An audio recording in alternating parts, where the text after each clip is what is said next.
kapatid kong tagilid pero mukhang minamalas siya. Napakalakas kasi ng ulan, mukhang walang darating na bisita. Manunundo na nga sana ako pero wag na lang pala. Minsan na nga lang umulan, mukhang babahain pa. Yung kapatid ko nga ang may birthday pero ako yung bida-bida. Pumapayat na kasi kumare kaya ganado kong manamit. Nakita nyo naman yung suot ko na pang madiinan. Mukha akong pisnet, tabla na lang ang kulang. Syempre, paghahanda ko yung kapatid ko kahit simple lang. Yung walang okasyon nga, umiinom kami. Ngayon pa bang meron? Pagka nalasing tumamaya, baka umami na sa amin. Ayaw pa kasing magladlad, amoy na amoy naman namin.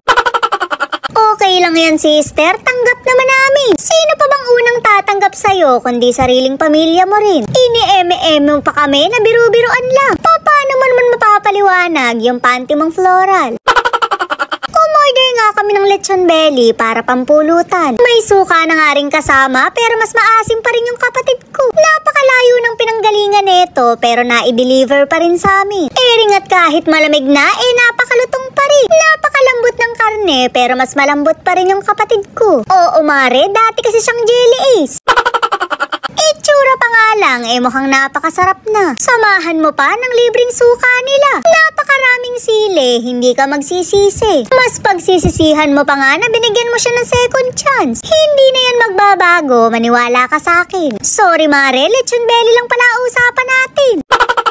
Napakasarap nga mare, pero mas masarap ka pa rin. Hindi na kami nagluto dahil wala namang masarap magluto sa amin. Kung gusto nyo ring umorder, mag-message lang kayo sa Andeng's Bellylicious Lechon. Kahit nasang lupalop ka pa mare, makakarating yan sa'yo.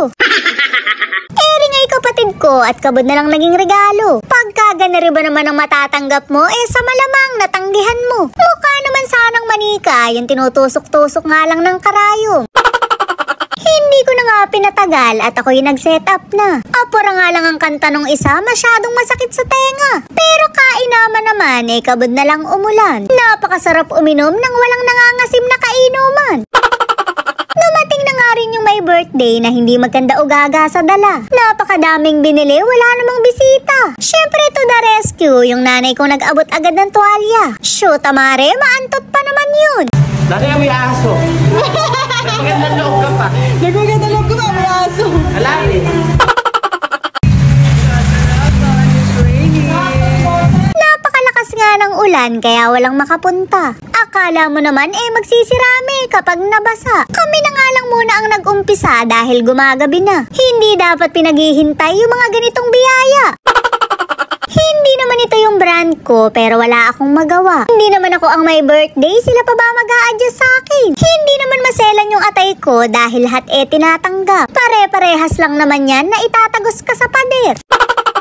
Hindi na nga huminto yung ulan kaya manunundo na ako. Kaya hihina naman ng mga yon para umulan lang umaayaw na. Pero may kasama palang kidlat kaya naiintindihan ko sila. Kita mo naman mare, umulan lang sa amin, bumaha na agad. Mukhang pagkayaring uminom magtataas pa kami ng gamit. Oh no! Napa-stop ka naman dyan. Hoy! Yung caption, 13-day hotdog, sasam lang rin. Ilan ba yung hotdog? Siyam lang, 30 nakalagay. Asa isang ibang hotdog? Ano?